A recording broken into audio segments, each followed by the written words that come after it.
Evening, everyone. My name is Dr. Rossana Musetti, again, your Superintendent of Schools here in the Napa Valley Unified School District. We're going to start out first with a announcement from our interpreter, who will be explaining to our Spanish-speaking families how they can access interpretation services on another channel this evening. Claudia? Sí, buenas tardes a todos. Les habla a ustedes la doctora Rossana Musetti. Ella es la superintendente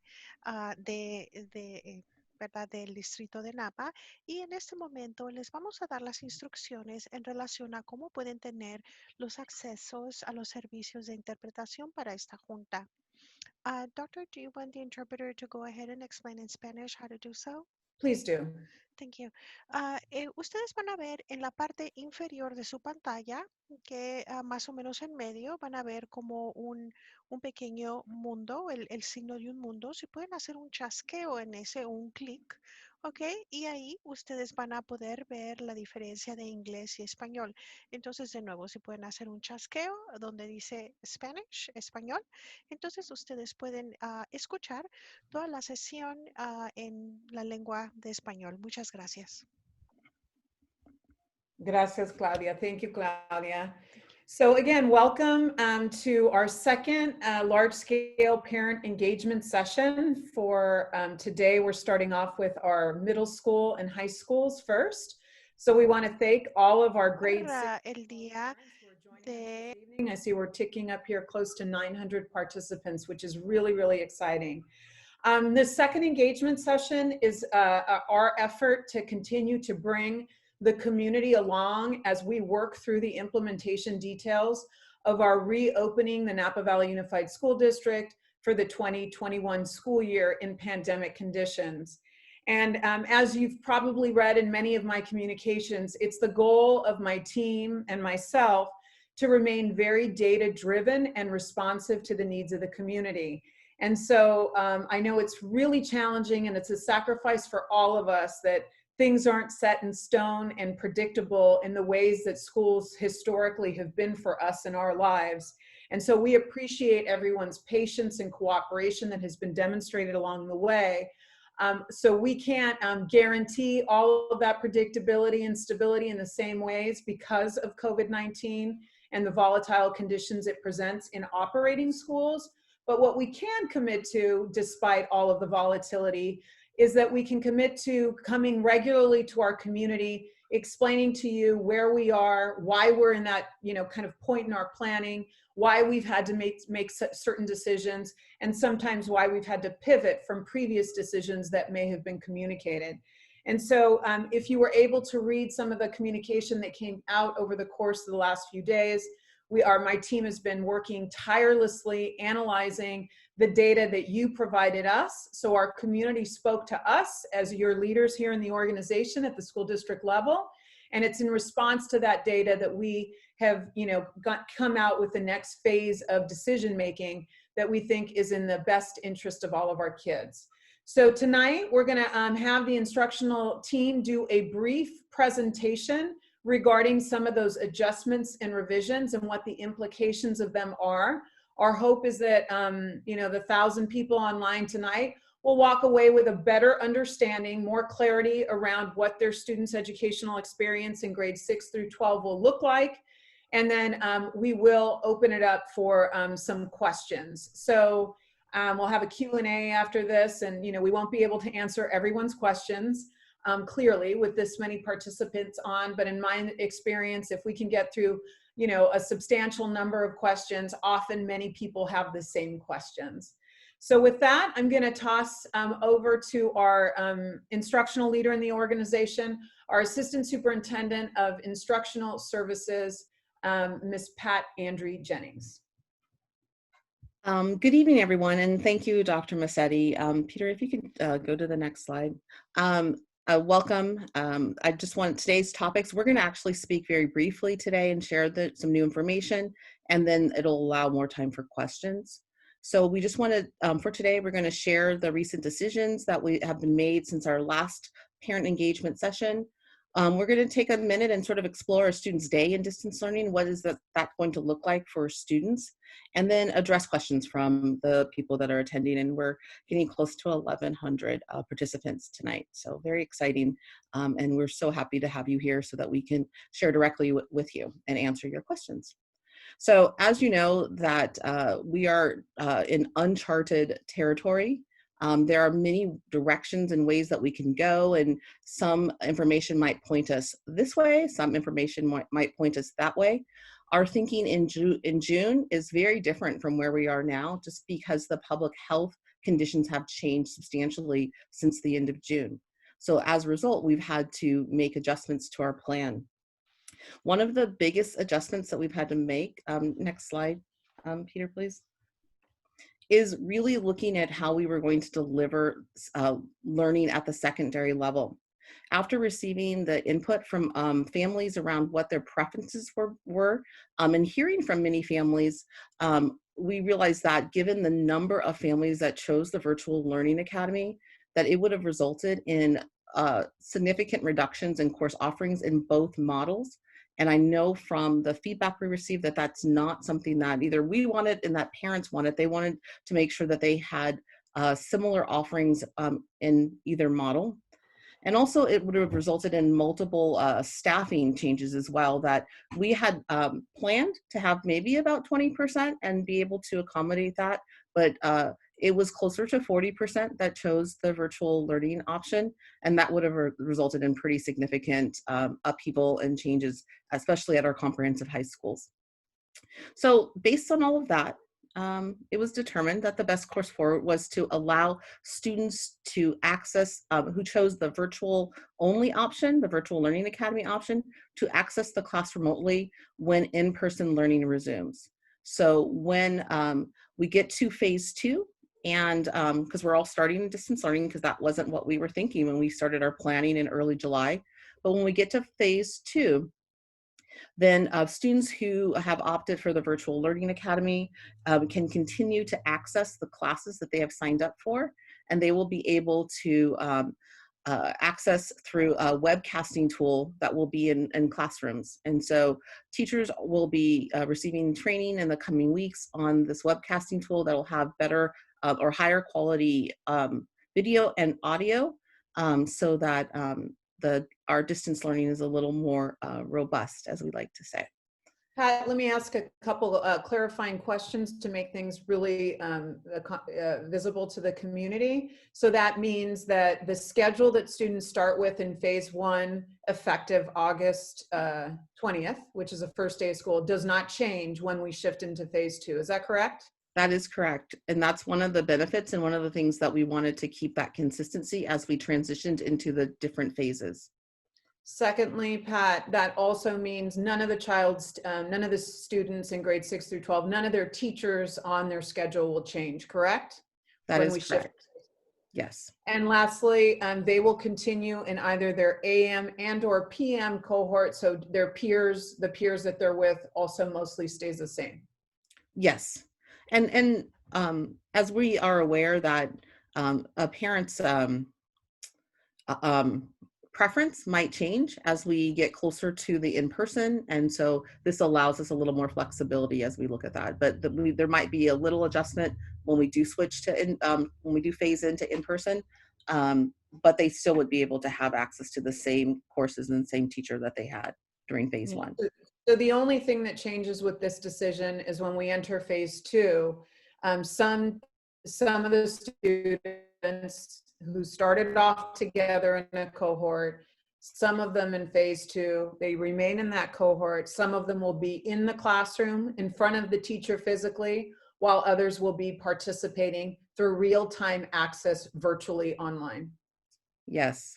And I definitely want to give a shout out to our secondary teachers who are going to be juggling sort of that when we get to phase 2, they'll have however many students. Again, it'll be half the class because we have the morning and afternoon cohort. So they'll have half the students, and of those, the half of that, like if there's 32 students in the whole class, Half will come in the morning and half will come in the afternoon. So 16 students, of those 16 in the AM cohort, maybe 8 will stay virtual and access the classroom virtually, and 8 would come in person. And that allows us to continue appropriate social distancing and allows that flexibility of allowing for people to still be home, students to still be home and accessing instruction. Great. Thank you for those clarifying examples and showing how seamless it becomes. So thank you. You're welcome. One of the other things is I know that a lot of families have been wanting to know how that AM PM cohort was going to split. And after an analysis of the families that we have and the numbers of students in each of the groups, it was determined that the 50-50 split, and granted, it's not going to be precise and exact at every school and every class, but in general, it's going to be, if you have the last name that starts with A through LIEU, you would be in the AM cohort. If you have the last name that starts with LIF to Z, you would be in the PM cohort. And then sort of what's the first question that comes to people's mind is, well, what if I want to switch from my assigned cohort? At this time, we are not, just given that our primary reason for doing this split was for safety and keeping the numbers relatively consistent from class to class, that we will not be able to accommodate. We'll have very limited flexibility regarding the switching from a AM cohort to a PM cohort, with the exception of if members in your family have different last names, that we would need to make some adjustments so that you were all in the same cohort. So Pat, I'd like to reaffirm what you just stated. Just we have such a large audience. I think it's really important that everybody sort of understand the district's position and why. So the instructional team has worked closely with our data services team to land on balancing numbers. This split provides our district the balance that we're looking for in terms of those morning and afternoon cohorts. As Pat stated, we will have to make some adjustments. One of our drivers for this is bringing a common schedule to each household. So we do know that there are families where siblings share different last names. And so we will make some modifications because of the adjustments for siblings. There may be some outlier instances where site principals need to make some adjustments because of some programmatic constraints that they're facing at their schools. And our principals will be empowered to make those programmatic adjustments based on the site needs to be able to implement the model in alignment with all of the contractual provisions that we've come to agreement with our teachers union. So that's the principal's duty in case they have special programmatic needs. But like Pat said, we just need everyone to understand we're in a pandemic. The amounts of adjustments we would have to make, if we start making adjustments for one family, whatever we do for one family, we have to be able to replicate for the majority of our families, and the model does not become sustainable. We will not be able to operationalize it effectively with all of the constraints that we have if we start making personal accommodations household by household. I know that that's difficult and it may seem that we're not being flexible, but the system is set up, that we've set up is very, very tenuous around the right numbers. And if the numbers swing too much to the left or too much to the right, it can really undermine the entire system. So this setup has been prioritized because of safety, also with some pedagogical principles behind it. And so we really ask for parents' cooperation, understanding, and patience. The pandemic is the driver around having to operate schools this way. And so if you can understand our position around the inability to cater to everyone's individual circumstances, we have over 17,000 students in the district, so it would undermine our setup. So, we look forward to everyone's cooperation, and our principals are not in a position to receive and process requests for changes. So we're not establishing that kind of a process vis-a-vis the principal. So our parent community just needs to know that. So it's a slippery slope. We hope you can be cooperative and understanding. We know it's a challenge. We recognize it, but it is what it is. Thank you, Dr. Massetti. I wanted to take a little time to sort of go through what the student's day would look like, whether they're in the AM cohort or the PM cohort. So I'm going to pass to the Curriculum and Instruction and English Learner Services Director, Peter Hartneck. Thank you, Ms. Andrew Jennings. So the secondary students are going to have a schedule that has two distinct time periods. And so we're going to look at one student who, this is a student who is in the AM cohort, meaning they're in their virtual, like synchronous or in-person learning with the teacher in the morning. So from the hours of 8 to 10:30, and I'm going to put an asterisk there and preface that, you know, different schools will have different start times based upon the needs for transportation. And that brings up another point. I just want to be very clear that we've thought through a lot of these things, and we know that we're not starting the school in a in-person model, but we want to prepare the system for when we have the eventuality of bringing students back, which is why we're continuing with the AM, PM cohorts and the scheduling based on busing when that's available. So, you know, one way we could do it would be to go and just, you know, have every kid come in the morning and every kid be synchronous in the afternoon. But we wanted to provide smaller class sizes for the teacher during that virtual in-person time to be able to foster a wide variety of instructional needs, such as discussion, small groups, etc., which is more easily facilitated in a smaller group, which is why we've maintained the AM/PM cohorts even in a distance learning model. So they will have generally between the hours of 8 and 10:30, 3 classes of 48 minutes each. And that's 48 minutes of learning that's directly guided by the teacher. And again, we'll include a wide variety of things such as discussions, small groups, lectures, group activities, etc. From 10:30 to 11, there's a break built in for the students. We recommend that they do some sort of independent reading or something to really take their mind and eyes off of a screen for a long time. We're working right now as an instructional team on developing a really strong reading and literacy campaign during this, because we know that one of the most important things, not only to build, you know, literacy and good students, reading is fundamental in that, but it also is just a tremendous way to decompress from the stresses that happen from engagement with a screen for so long.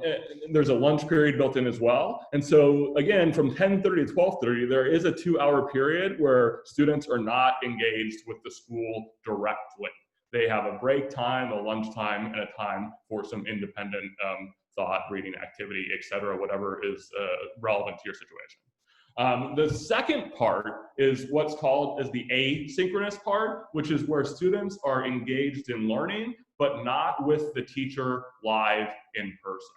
And so this is, you could consider it independent work, but we are looking at supports, and there are some already built in to the middle school level with programs like StudySync, and there's a new program for mathematics as well that provide really engaging and easy to program for a teacher once you learn the program, assignments for students to engage in more independently. And at the high school level, we're looking at an additional resource that really supports, again, you know, students being able to go through and have a curated experience of activities through a program that is set up by the teacher, but takes a lot of the workload off. And that is really our goal, to make sure that both these times, both the not in-person and in-person time, are as strong and resourced as possible. And in that in-person time, the teacher is our greatest resource, but we are having we realize it, we'll have to fill some holes in the asynchronous time because it's something that none of us have really engaged in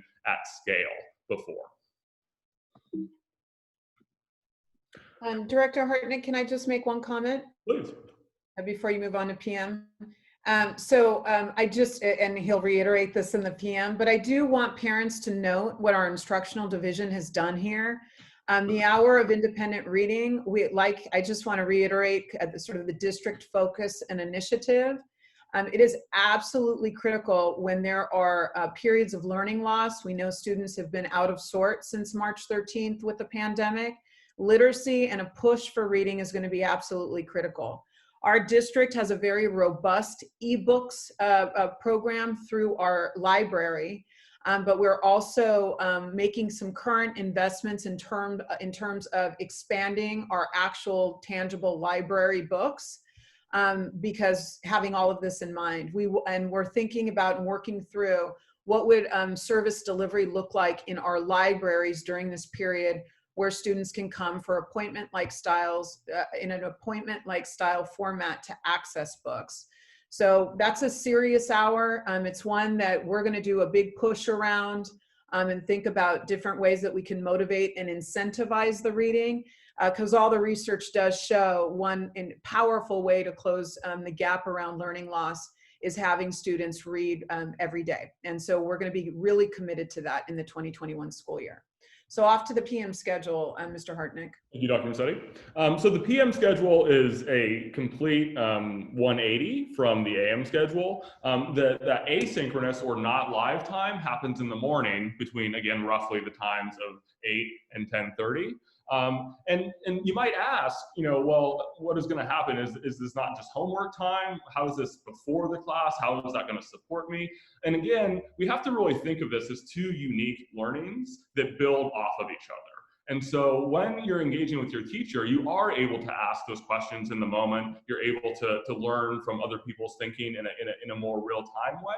And the asynchronous time is going to be more self-guided, and where you're assessing where you are using a wide variety of programs, but also tasks that have been assigned and will be graded by the teacher as well, like homework. So it's not necessarily equatable to the way that we used to do things. So it requires a little bit of a mind shift around what these times are. It's not necessarily homework time, it's schoolwork time. And it's going to look a little different than homework because it's going to have a little bit more structure to it. And then again, like these breaks and lunches, if your family likes to eat really early, you're more of a brunch family, by all means, go ahead and have brunch at 10:30. But if you do lunch a little bit later and you're more traditional in that sense, then a noon brunch would work. But again, like Dr. Massetti mentioned, the reading element is going to be really, really critical. And we have the resources and we want to provide them. We've been talking about things like starting book clubs. There's so many topics that students at this age group that are developmentally appropriate and they're interested in talking about, things like identity. And so this is a really good opportunity to help them see how literature really supports their growth, not only as a student, but as a human being and a member of our community. So after this, I think you're on this one. Is that right, Pat? Dr. Andrew? Yeah, I'll go. Thank you. So coming out later this week is the registration for the Parent Learning Series. The classes do start next week and will continue into the first week of school. And we'll have classes on Google Classroom, Seesaw, and much more. There's some on social emotional learning and support for students, as well as some of the other distance learning tools that will be offered, and even some regarding how to use sign in to sign IEPs for our students, families with students with IEPs. There will be multiple sessions that you'll get a chance. Some of them are 30 minutes, some of them are an hour and a half.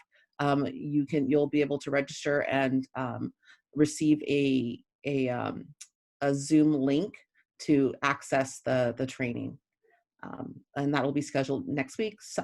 The sessions will be in English. Some will be in English and Spanish. Some will just be in English, and some will just be in Spanish. But if it's offered in English, it will be offered in Spanish.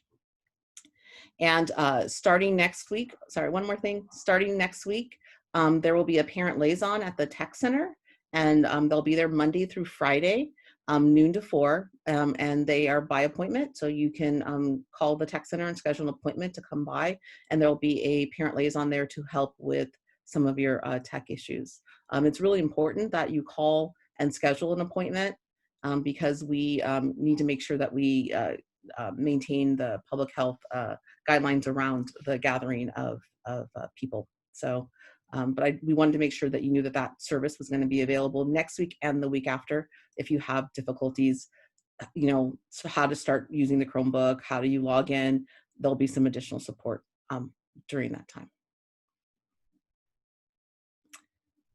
And so we are ready for questions, unless Dr. Massetti had anything else you wanted to add before we launch into questions? No, I think we're ready to dive in. So Mr. Ruiz, can we go ahead and start with the raising of hands? Yes, Dr. Massetti, we will start with Ramnik Chandri, or Chandy, sorry. Go ahead, Ramnik. Hi, this is Ramnik. How are you doing? Good. So a couple of questions. First, is Virtual Learning Academy gonna be a subset of each school? Or is it gonna be a separate entity in sense? The Virtual Learning Academy is no longer an option. So okay. What we tried to explain is that the Virtual Learning Academy was we built that option anticipating that there would be families that would not want to return. You may be one of those families. Mm-hmm. However, because so many parents opted for that, at some schools it was close to over 50%, other schools it was 42%. It would have required us to completely dismantle the master schedules, and it would put limitations in both the in-person path and in the Virtual Learning Academy. Both of them would have serious limitations in the courses we could offer. We were not willing to do that to our students. The high school in particular is very high stakes. We don't want to put limitations on courses. So we went back to work with our teachers union to solve that problem based on the data. And now students, when we get to phase 2, those who will not be willing to come to school in person will get to stay with their teacher and their class by webcasting live into the classroom. So Understood. You'll be learning from home, okay? So is the web Virtual Learning Academy is no longer an option. Got it. Is the webcasting gonna be interactive, or is it gonna be like YouTube? No, it will be live. Yeah, it will be live. It'll be interactive. Because we are all starting with, distance learning is how everyone is starting, whether you were going to be part of that Virtual Learning Academy or not. When we switch, it'll just be you're either interacting with the students that are in the classroom or interacting with the students who are online coming from their homes. So it will be interactive regardless. And I could add a little bit to that as well. We've talked a lot about this with principals and some teachers as well. And we have to think too that when we do come back in this phase 2, which is when students come back in the morning or the afternoon, phase 2 and phase 3, the classroom itself, the environment is going to be different. It's not going to be so much where the teacher is coming around to each group of students and checking in and leaning over and engaging in work in the same way. It's going to be a lot more structured. Students are going to be sitting in tables by themselves. The teacher will be physically separated as well. In a lot of cases. And so you do end up having what you're going to have from the perspective of a student who's sitting at home in that environment. You're going to be seeing the teacher presenting the material like one would be seeing from a desk in the back of the classroom. And the teacher though does, and this is some work that we have to do. And again, I would echo the praise of the teachers, because they have a tremendous task, and it's a good task though, and it's a task that's being supported by having smaller classes in the AM or PM. But we do have to sort of draw our attention both between the students there and then the students in the computer right here that I'm looking at and engaging with.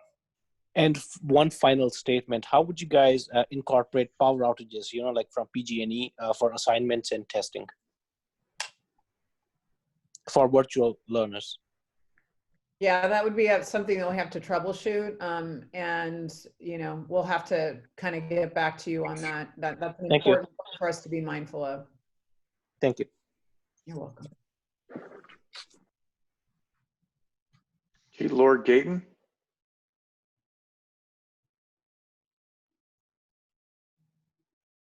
Hello? Hello. My question was answered already. Thank you. You're Thank welcome. you.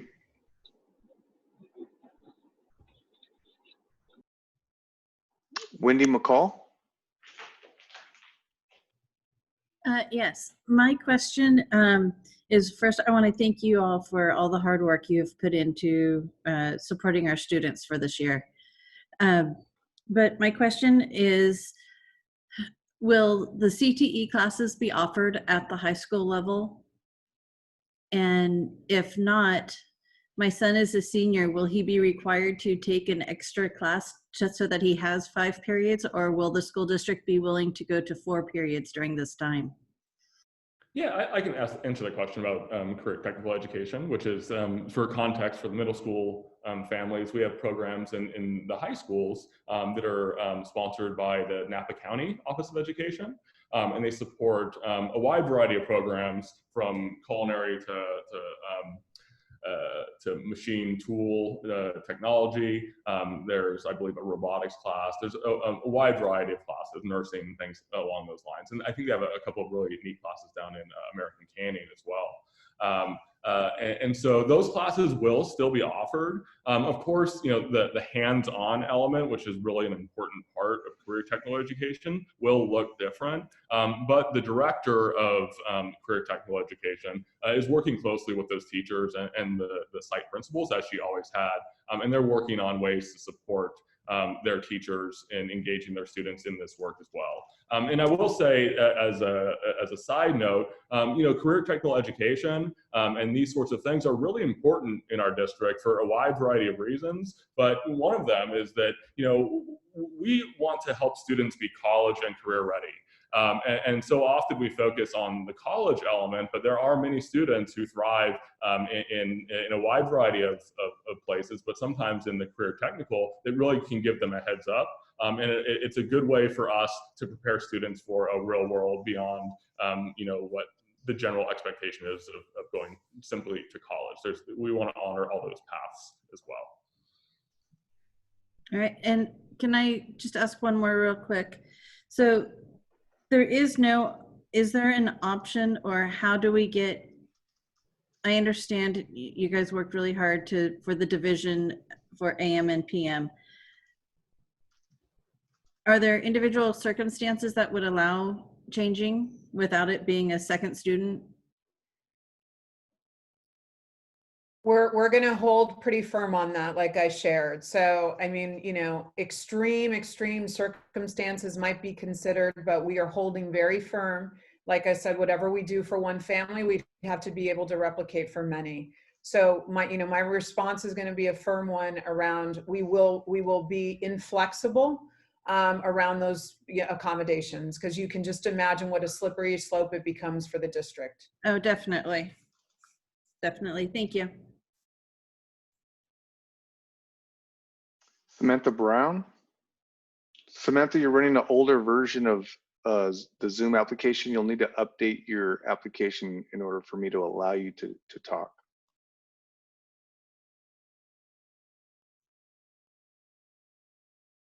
Oropesa family.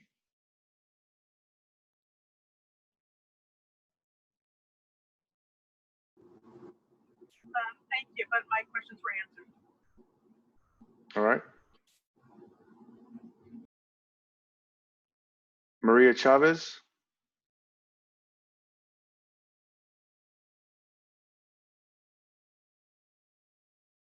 You have to unmute your mic, Maria. Ok, sí, la pregunta que tengo es de si toda... Un momento, Señora Chavez. Sí. Do we want to have interpretation, Dr. Misetti? Okay. It's okay, Yeah. I can do it. I can do it. We have a lot of questions, so let's move quickly. Señora Chávez, yo puedo traducir. Muy bien. Sí. Sí, mi pregunta es, en la tarde va a ser la clase de la letra L para abajo, de los apellidos. La clase de la mañana va a ser de A, la letra A, hasta la letra L. Muy bien. Ok, so vamos a dividir la L. Parte del apellido con la L va a ir a la mañana, y partes de lo que los padres, las familias que tienen el apellido L también van a ir en la tarde. Se va a dividir la L. Oh, muy bien. Pero en general, A, L es la de la mañana, L a Z es en la tarde. Muy bien. Está. Y en la tarde Voy a traducir, señora Chavez. So she's just asking for clarity. So the alpha split and the division of the L, you know, how some of L will be in the morning, some of L will be in the afternoon, because we're finding kind of the perfect tipping point in terms of numbers. ¿Tiene otra pregunta, señora Chávez? Sí. Sí, tengo otra pregunta. Ok. Sí. So, la clase de la L para arriba va a ser, pero en la tarde, ¿a qué horas va a comenzar la clase de la tarde? ¿Lo puedes repetir que no la oí bien? Sí. ¿A qué horas va a comenzar la clase de la L para abajo? Okay. A las 12:30. What time does afternoon start? A las 12:30. 12:30. 2:30 hasta las 4. A las 12:30. 12:30 to what time? 12:30 To what time? A las 3. 12:30 hasta las 3, diario. Diario. Muchas gracias. De nada, señora Chávez. Gracias. Okay, next. Okay, Lord G.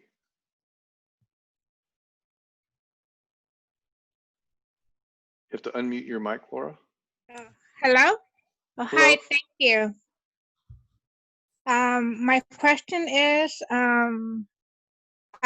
I filled out the form for the virtual learning, and my daughter got a message saying that I never did the form, but I did. So I'm a little bit worried that you guys put my daughter in person.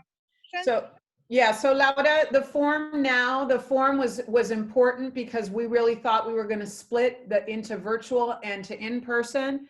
But like we just explained, all the kids are going to stay together virtually in phase 1. So you do not have to worry.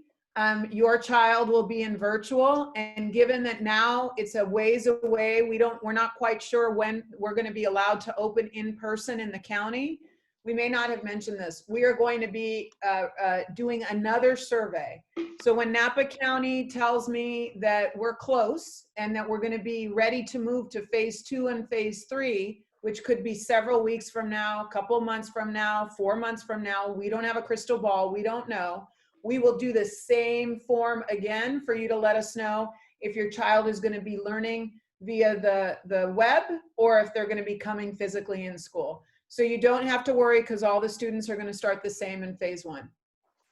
Thank you. I also have another question. Have the students already had their schedule or? No. The schedule, okay. The schedule is going to be coming out the week of August 17th. All families need to fill out some forms that you'll be getting. And once those forms are filled, your student schedule will be shared with you the week of August 17th via the Aries portal. So more information is coming for your child's exact schedule. You'll get it soon.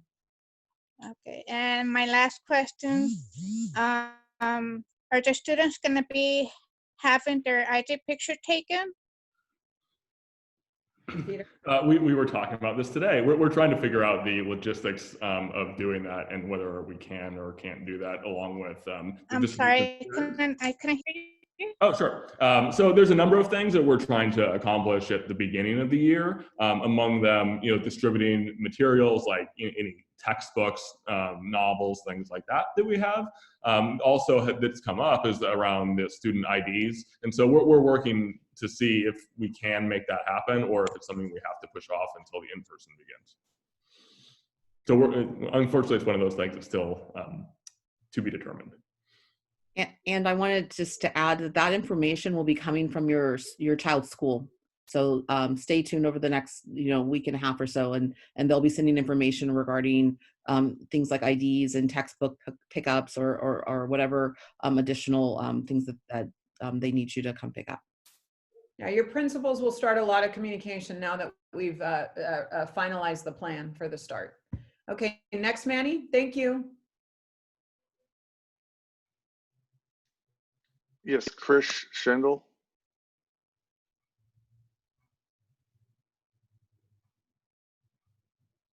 Hello. Hello. There you Hi, go. Chris. Howdy. I had a question. This is going to be live streaming. Is there going to be any sort of login that's going to be required to do that?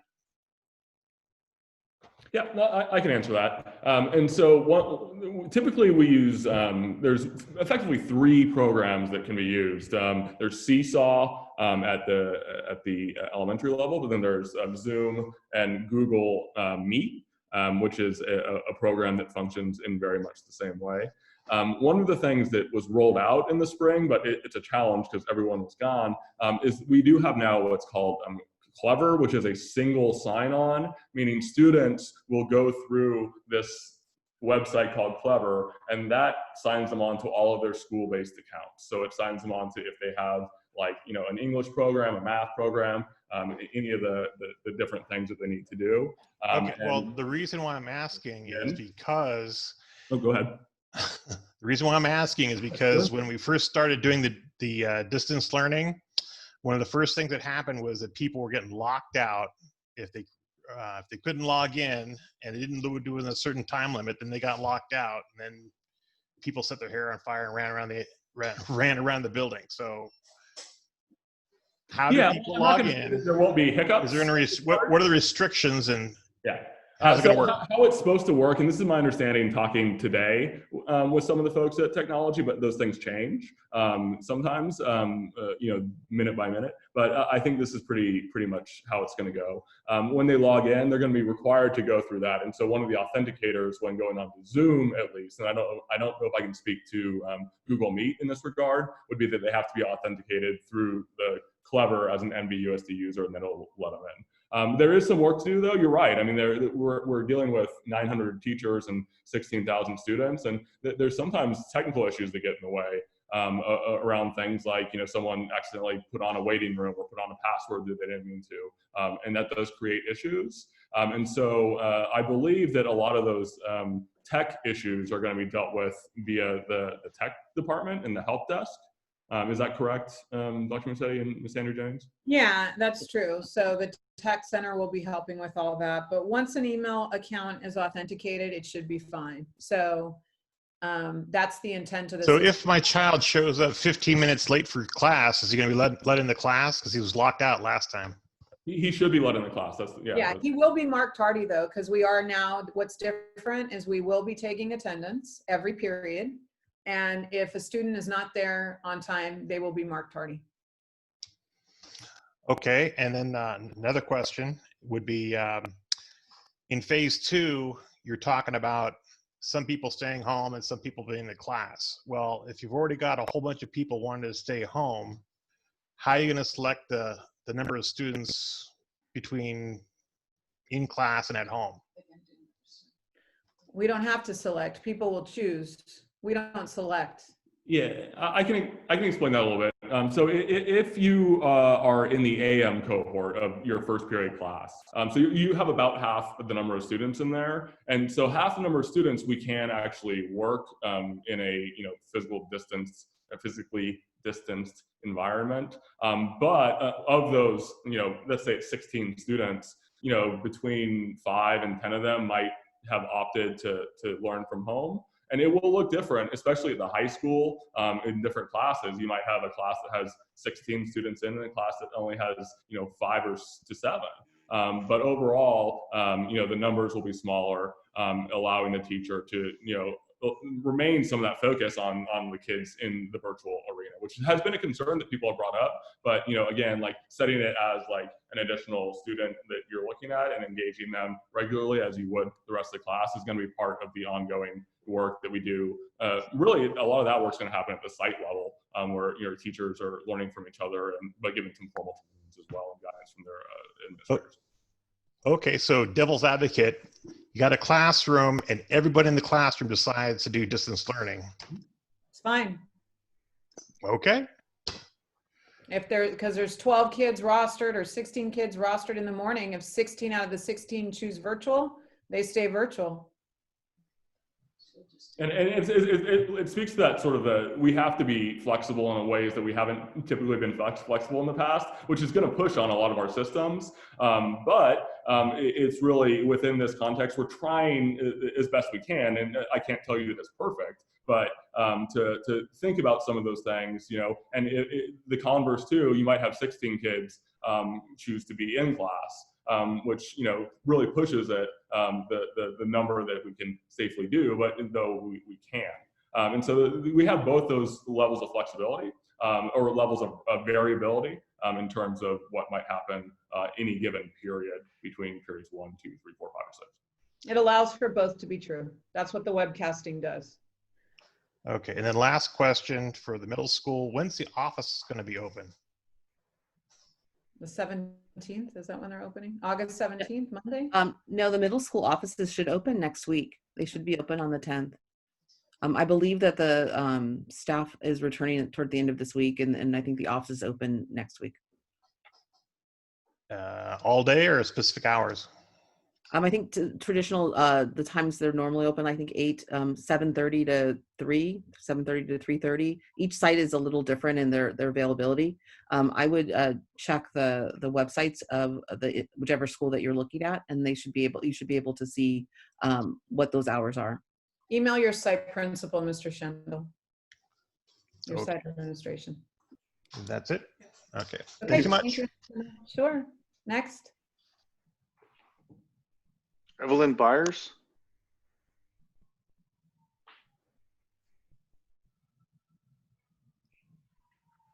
You have to unmute your mic, Ms. Byers. Can you hear me now? Yes, ma'am. Okay. So when the original survey came out, you guys were saying like distance learning until December or in person, like for the options. So as far as that goes, are we going to reassess come December whether we choose in person again or continue the second half of the school year virtually? Yeah, that's a great question, Ms. Byers. We said it quickly. So this data served as our first kind of enrollment data. Based on that data and the current public health conditions, we've made this change with the webcasting.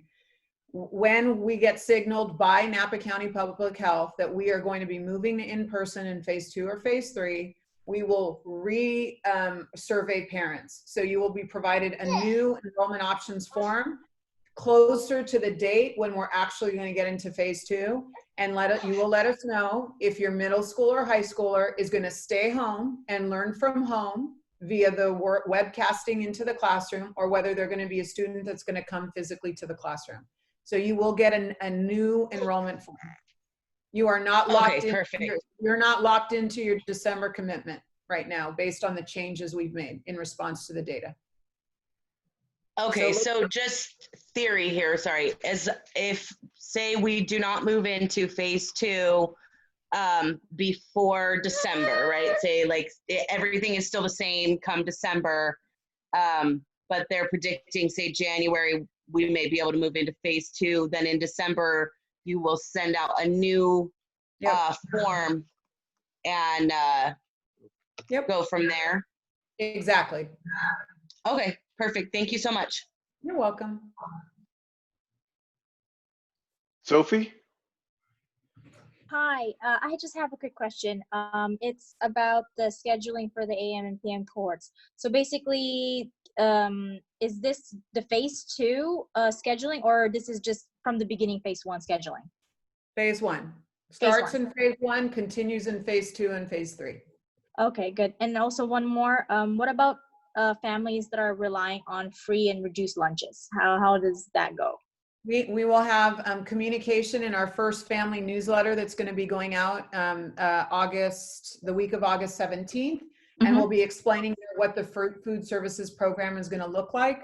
The state is still finalizing some of the funding and financing of the program and whatnot, but we're likely to run a similar grab and go model like we did in the spring. Yeah, okay, that's it. Thank you. Great. Leslie Hanton.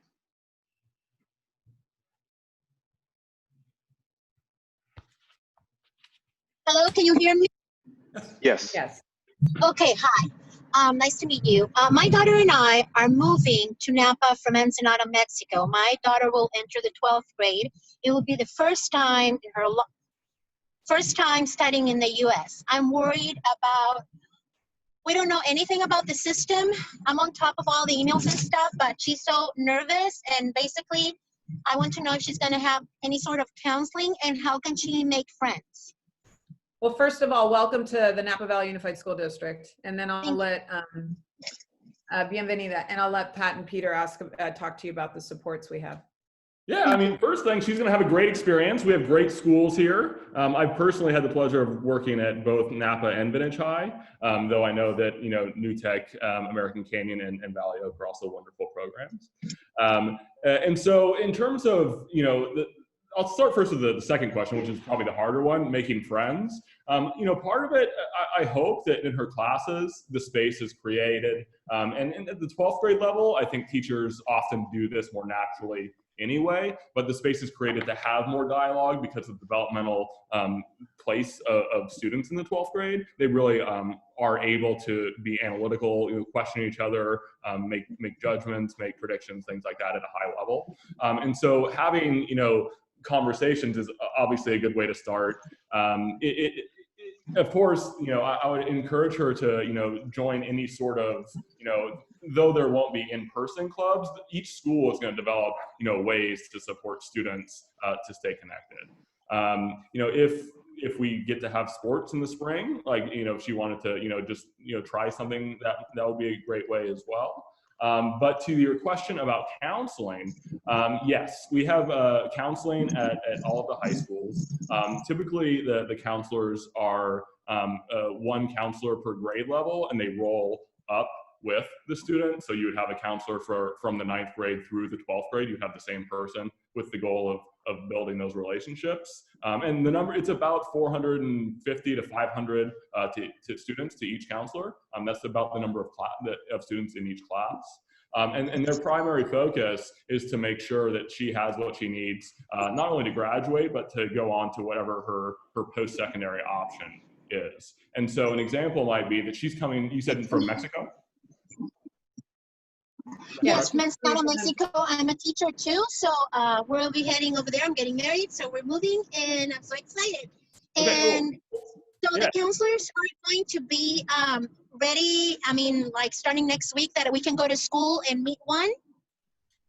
Yeah, I mean, what I would do again, like I would encourage you to reach out to your site administration and explain your situation. We're very used to the process of translating credits and whatnot from different countries. We have a number of students who join us from a number of different countries throughout the year. And so we have a very clear process that they'll be able to support you with. Yes. Yeah. Lisa from Vintage has been awesome, and you guys are awesome too. Thank you for everything you do.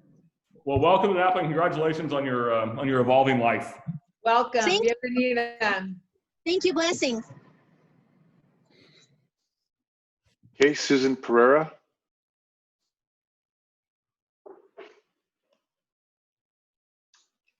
You have to unmute your mic, Susan.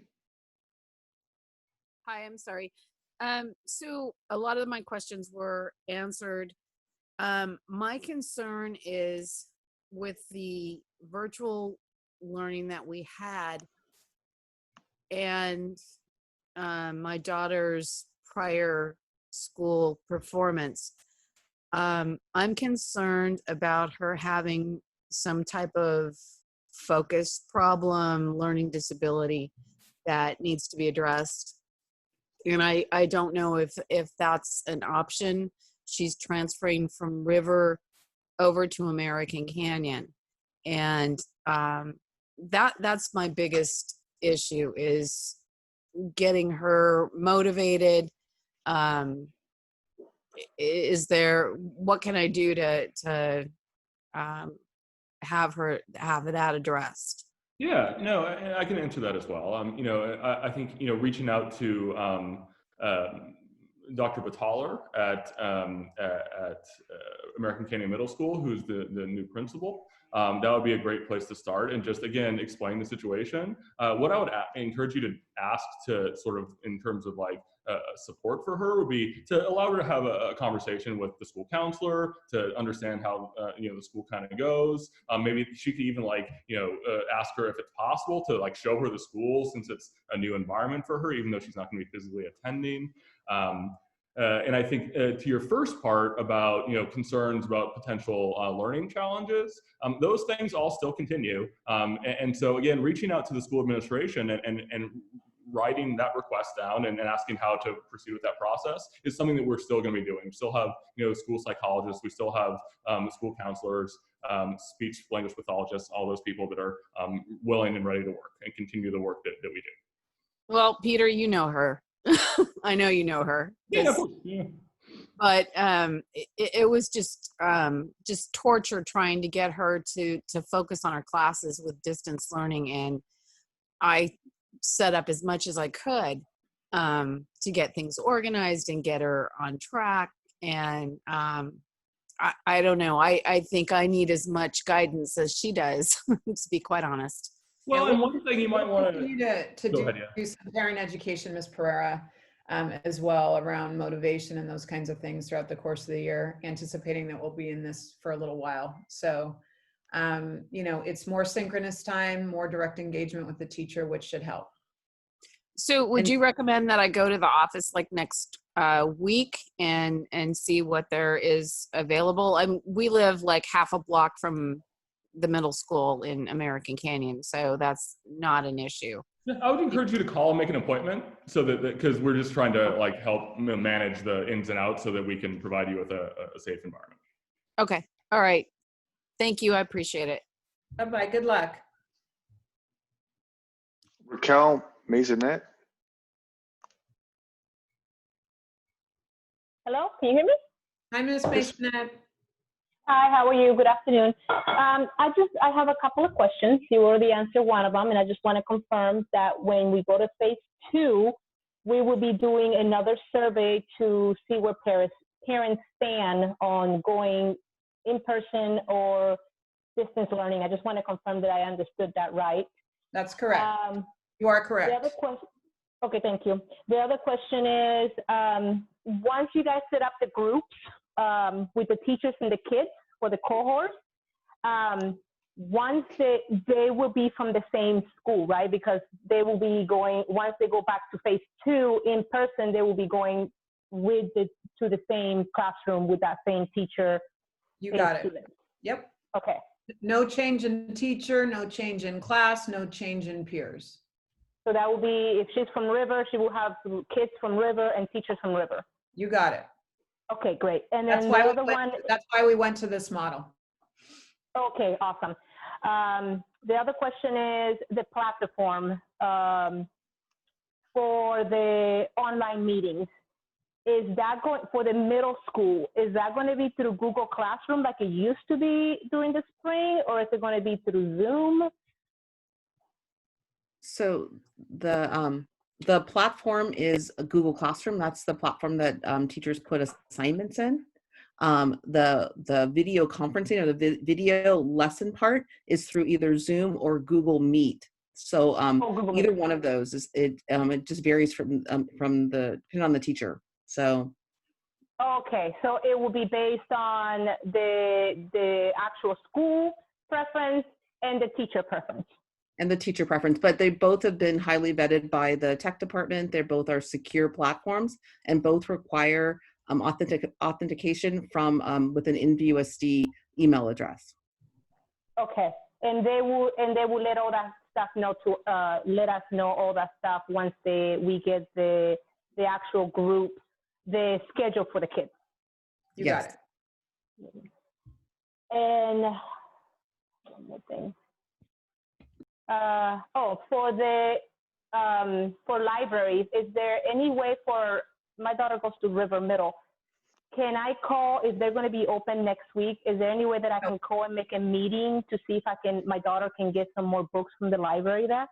No, campuses are not open next week, and not all the employees are back. And so, and we're still negotiating with our labor unions around roles and library services. So those services will become available after the start of school. Okay, and then you guys let us know if that will be an Absolutely. option. Yep. The intent Okay, is great. we want full service libraries so that parents can make appointments and pick up books to support the reading initiative that we're going to push. Great, because my daughter's running out of books. That's good. That's good that she's reading, Ms. Masonette. So thank you. Thank you very much.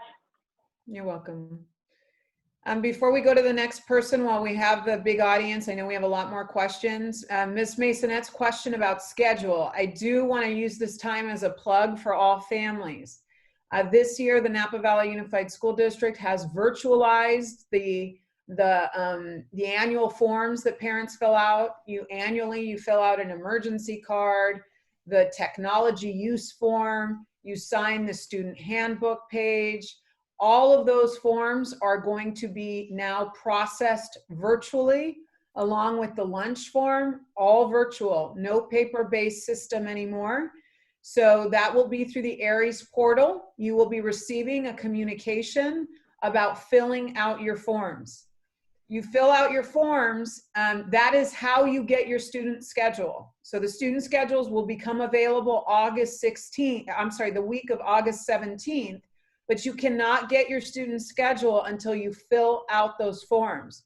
So please look for an email to set up your Aries portal account if you don't already have it, and to fill out the forms. You'll be guided through a cycle of forms that you used to fill out via paper. Now you'll be filling out on the computer.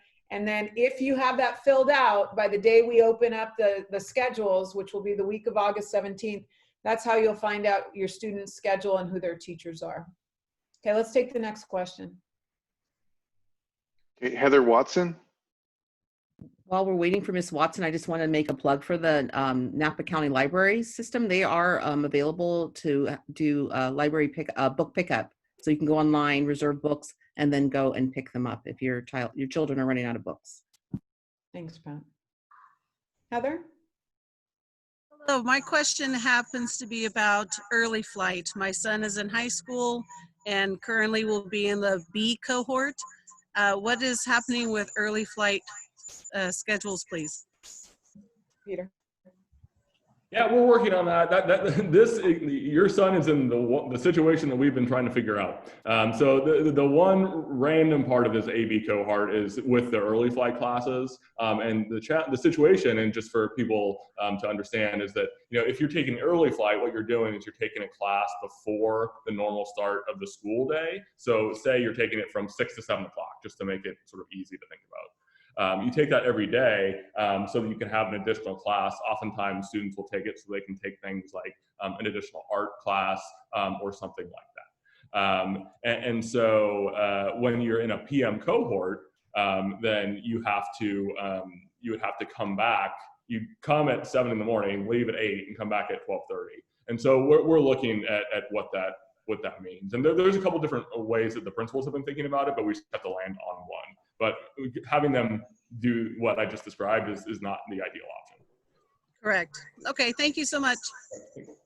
We're working on it. Next. Lisa Van Steubenberg.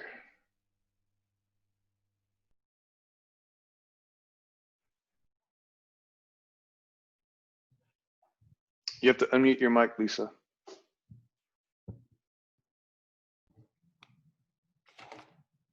Hi.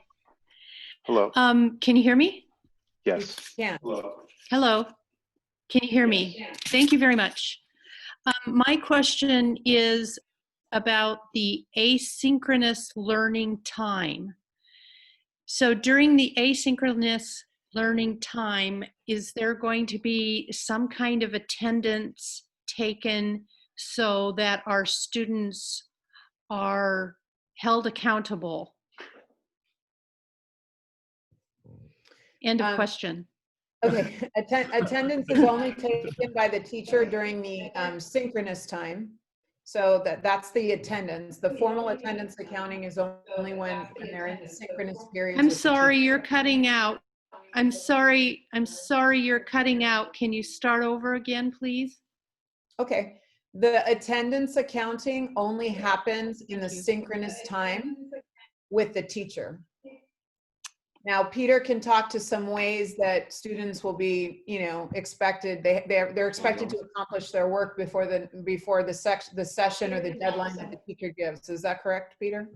Yeah, and there's a number of ways that can be accomplished, and like mentioned before, there's some programs and structures we're looking into that would Lisa, we can't. There's a lot of background noise, so it becomes impossible to communicate. I muted her mic. I'm sorry. Okay, Go great. ahead. So we're looking into some programs that would help teachers with that. And what I'm talking about is the very technical element that you described, which is how do you keep track of it? And there are a number of programs, some of which we already have, that track, student usage. There's also ways, because another way you can think about it is you've been assigned work to do. And so the completion of that work is one way to show that. And because one thing too is that we realize that we have to be as flexible as we can within our structures around student time as well. Because I understand that a student might not be able to do his math work exactly from this time to this time on Monday afternoon, right? Maybe he needs to go do something else, and I understand that. But the idea is that they're given that requisite amount of work. And most of the schools are building in, I think all the high schools for sure are building in some time for students to check in with teachers during that middle period for those additional questions that may come up during that asynchronous or independent learning. So as a parent, it's important to know your child is in school from 8 to 3. They're either, it's synchronous with a teacher, asynchronous work, the break in the middle, the reading. I have a 14-year-old son, so I know how it goes. And so I think it's important to just kind of get them in the habit of mind of understanding, that school doesn't end at the synchronous when the synchronous ends. They've got work to do in asynchronous learning. And so that's just really important to remember. They're in school a full day, and it's a combination of synchronous and asynchronous.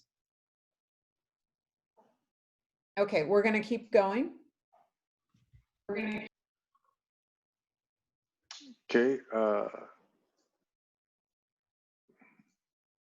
H. Lopez.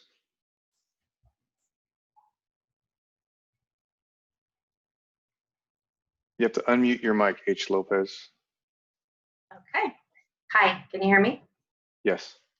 Okay, this might be part of the slippery slope question. However, I've already brought this to the principal's attention.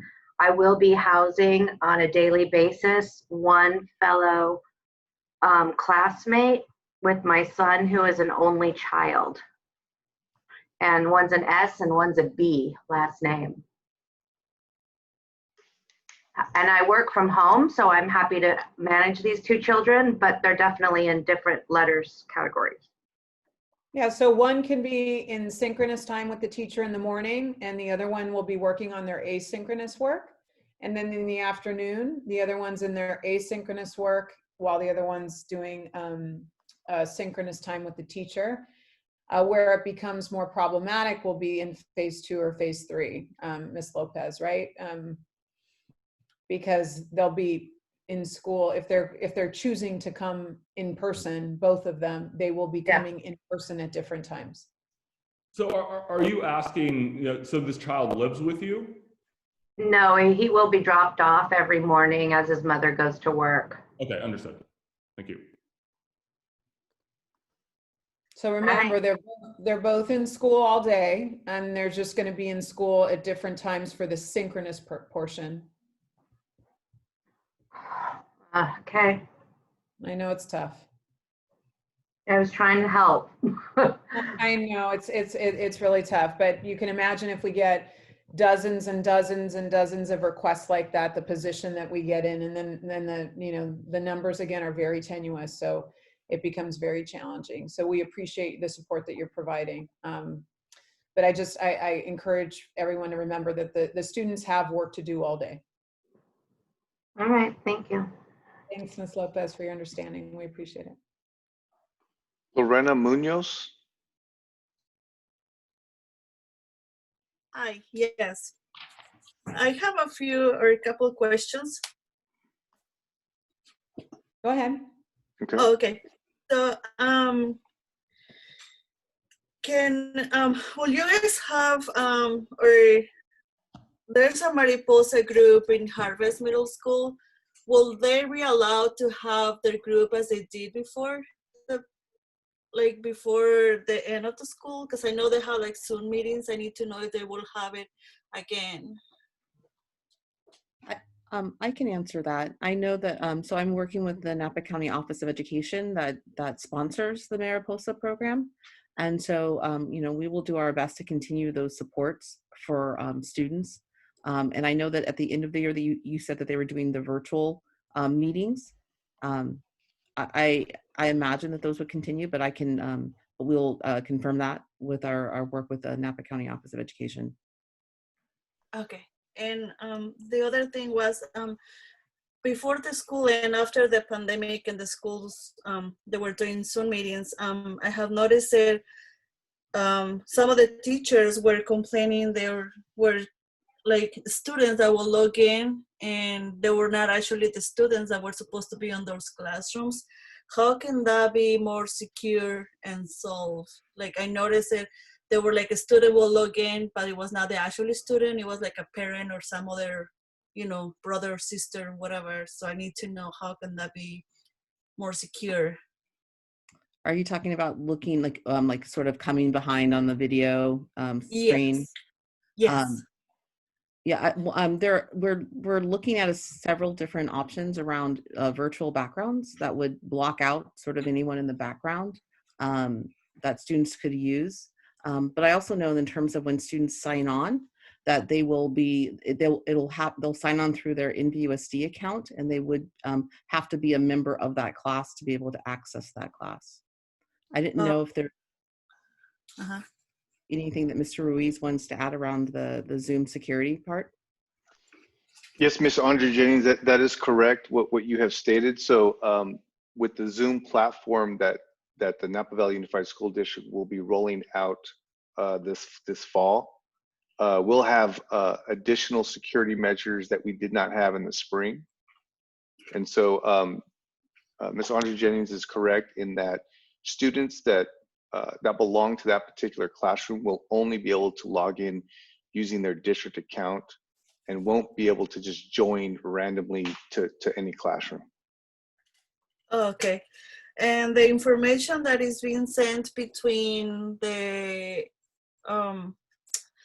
teachers to the students, is there any limited time? Because I noticed that also they were sending a lot of emails to the students, either homework or projects they have to work on, but most of them were receiving at 2, 3 o'clock in the morning. And sometimes there were over 100 emails that I had to put like a turn off button of notifications on the phone or the computers because it was beeping at nighttime, and that was all emails from school teachers. So I need to know, are they using different platforms or they have like a specific, if they can send the info or the requests or projects or whatever they have to do, can they send it during normal hours, not at 2, 3 in the morning? Yes, that's our hope, going back to a more traditional 8 to 3 school schedule, that's when those emails would be sent. That said, it is possible to go into your child's Google account and turn off the notifications for assignments and things like that. But then there's the danger of missing something if they don't receive the email. But you can go in and in your preferences in your Google in their Google Classroom account and make that adjustment. Yeah, and I would say too, I mean, so often we're in sort of a crisis mode in March through June, and I think teachers were and staff were acting with best interests and wanting to communicate well and making sure students and sometimes it comes across as more than one can take. But I think the intent is positive. But having norms around how to communicate in this new world is something that we're all trying to learn and we'll develop together. Okay, alrighty. I think that's answered my questions. Thank you. Thank you. Esperanza, you're running an older version of the Zoom application, so I won't be able to allow you to talk. Unfortunately, you'll have to upgrade your Zoom app. Jennifer Goodrich. Hi, first of all, thanks to everybody for all the hard work you're doing. I know it's not easy and you're trying to please everybody, and I really appreciate the challenge that you have and the great job that you're doing. I have two questions. One, can you provide a little more detail on the asynchronous learning program? So it's 2.5 hours. Is there structured work that they're assigned to do? It's not just like free time to do homework. So there's actual things that they're being instructed and learning during that time. Is that correct? And that's not where they'll have direct contact with the teacher for the whole period, but I'll let Peter talk about it. It is more structured, right? Like Peter said earlier, it's not, it's classwork, it's tethered to what was taught during the synchronous time, right? And so, I know it's easy to think like it's free time / homework, but it is their classwork, right? And when we think about kids in school, typically, usually they're doing a blend with their teacher when things are normal. They're doing direct instruction, and the teacher will often put them to work on some tasks in the classroom. You really want to think about it sort of in that way, right? Teachers will maximize the time with the kids during synchronous to give them direct instruction, make sure they're clear on the content so that they can successfully finish asynchronous work independently. Will the focus be, oh, sorry. No, go ahead, please. I was just going to ask, well, I'm assuming, but I'll ask. The focus on making sure that we're instructing to the grade level of that and the achievement levels that were expected, regardless of, in person or not, for each class. In other words, they're not going to fall behind because they're doing this model if they do the work, I guess is what I'm saying, right? Yeah. Go ahead. I can answer. I mean, there's often a conversation in education around, depth versus breadth, meaning like how much you cover versus how deep you cover. And there's changes as students progress through the system. You're able to go deeper with things as students typically get older and advance in both age and academic skill. But in the asynchronous time, I just want to reference that really quick. It's easy to think about it initially as here's some work, kid, go do it. But really, I think we're going to see a lot of actually very innovative ways to use this, because this is now an opportunity, like Dr. Musetti said, to allow the class to function in similar ways that it had, but just in a different construct. And what I mean by that is the teacher is going to be giving some direction, really clear instruction, probably like answer questions and whatnot. And then in the asynchronous time, an example might be maybe a group of 3 students is going to work together and produce a product. Maybe they're able to have a discussion. Maybe they're preparing for something. Maybe that whole group meets to do something without the teacher because they're able to lead it on their own. And so there are some other things that can happen as well. Obviously, we have to look at what the appropriate groupings are and things like that. But it is a good opportunity for students to engage not only in independent work, but in collaboration and other things that I believe that they're more sort of used to in this digital environment than probably a lot of the adults, myself included. But to your question about like going through and is my child going to be behind? We have what's called priority standards within the standards that we have for teaching. And really what it gets at is what are the most important things that we have to guarantee to everyone we're going to get there. And when you do that, students are just naturally able to build on them because they're really fundamental skills and habits of mind in the variety of study areas. And so while you're technically with your student one-on-one, like in that synchronous environment for less time, you are, however, able to provide them with different ways of learning. So, you can assign them to, you might give them some direct instruction, a lecture or something, and some things to think about. Then they watch a video and do some reflection on that. That's, again, just looking at it in a different modality. And that's a very simple explanation. Or they could do something a little bit more complex, like go through a series of questions that you designed, or a series of slides you designed. And we have new programs for PowerPoint that allows for a more interactive process, that allows for students to go through and engage with the slides as opposed to just reading through them. And so there's going to be a lot of evolution there. But I am confident that students will still make progress, because we're going to be forced to really, align our work on those things that are most important, particularly, those things that get your students the requisite test scores they want to move forward. Right. Is there any thought on any support that will be added for teachers and or students in the challenge? It sounds challenging for all to have this like mixed classroom where some kids are here and some kids are there. I know that's all new, but like, well, additional teacher aides, so somebody could do a breakout with the online kids for a minute or something like that, or is it just going to still be one teacher per class? So we are absolutely looking at how to utilize, people whose typical job is more of a challenge in a virtual environment. So there may be opportunities for that. I don't know if you want to speak to anything else. Yeah, so, we're working through some of those possibilities. So it's a little too early to make any commitments. I wouldn't want to set any disappointments right now. The goal is to get, we do have secured and certain is a support training for the teachers, right? So there'll be lots of training on the transition into this new model. And then we'll look to see how we can maximize any potential additional supports. Great. Well, just as a parent, if there's things that we can do to help that model too, I hope that you would tap us if yeah, it's possible. a little tricky. We're getting a lot of questions about volunteers, but part of the health order is restrictions on volunteers on campus. So I know. Oh, yeah. Well, I was just saying even online, maybe that could be the breakout. But anyway, thank you very much. I appreciate it. Well, thanks for all your support.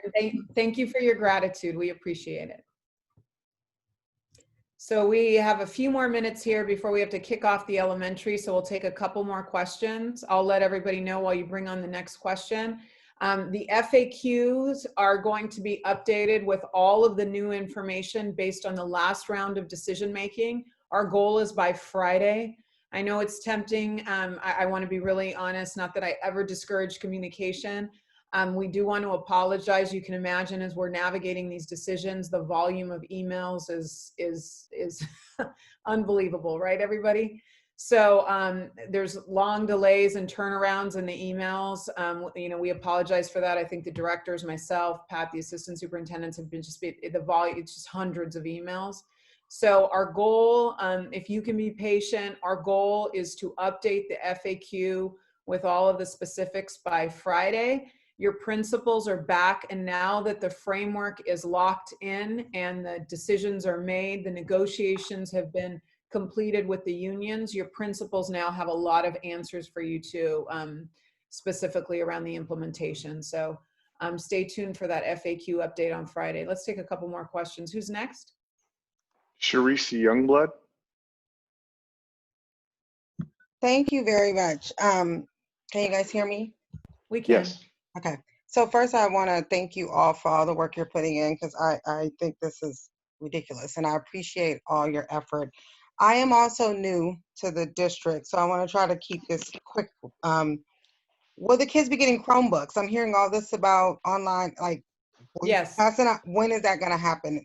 There will be a communication coming out in our family newsletter next week, and it'll have a message in it from technology on how to procure your Chromebook if you don't have one from the spring. Okay. Every student in NVUSD gets a Chromebook. Okay.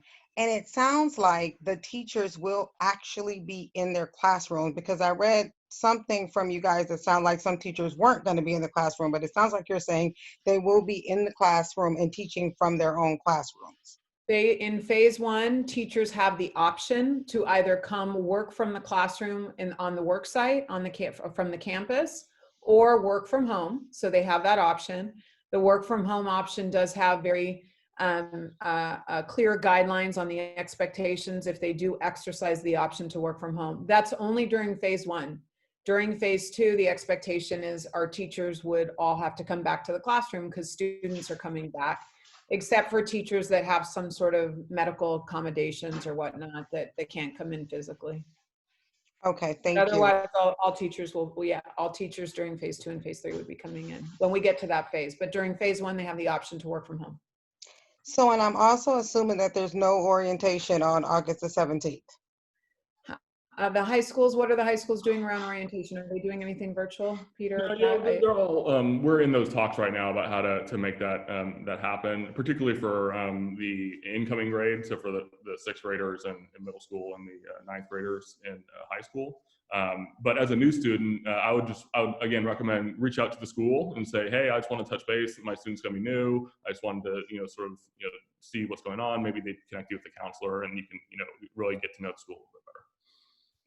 Yeah, that was kind of my last, I only have 2 more, but that was the last thing. And then I just had some statements to make, was that I'm not getting any information about how the school runs as a new parent. So it'd be nice to have that time. Like, I don't know about honors classes. I don't know about half the programs parents are talking about, because, and I get it, the focus has been so much on COVID that some of that general, this is how this high school runs stuff, I have no idea where to get that from. So yeah, I kind of wanted to just. It's coming. I'm so sorry to interrupt. It is coming. We just met with our principals today and we closed our meeting. That now, again, they've been waiting. It's really hard for them to communicate until the details had been solidified. Negotiations were completed with our teachers and the plan was solidified. So we have the solidified plan for phase 1. Now principals have the green light to really start engaging with their communities, do all the typical things that they do around communication to their parents. So stay tuned, it's coming. I know you've had to be patient, so thank you. Okay, we have to close. I'm so sorry. We have the elementary parents in the next Zoom. So I just want one last thing. Can we possibly think about splitting it up next time and doing it maybe just high schools, middle schools, and elementaries? Because I just feel like that would make it easier not to have us all in one call. Just a suggestion, if that's possible. Yep, we did that the last time, and our strategy this time was to give each of them a extra half hour. So yeah, we're open to all those suggestions in different formats. So thank you so much. Okay, so with that, we're going to close and get ready to start. Look for the FAQs on Friday. Look for communication from us, and look for communication starting to come from your principals. We want to thank you for your engagement, your cooperation, and your partnership as we navigate all of these complex circumstances. It's extraordinary to do the work here in this community with you and for you. So with that, we're going to close. Good night, everyone, and we're off to elementary. Thank you so much. Bye. Thank you, guys.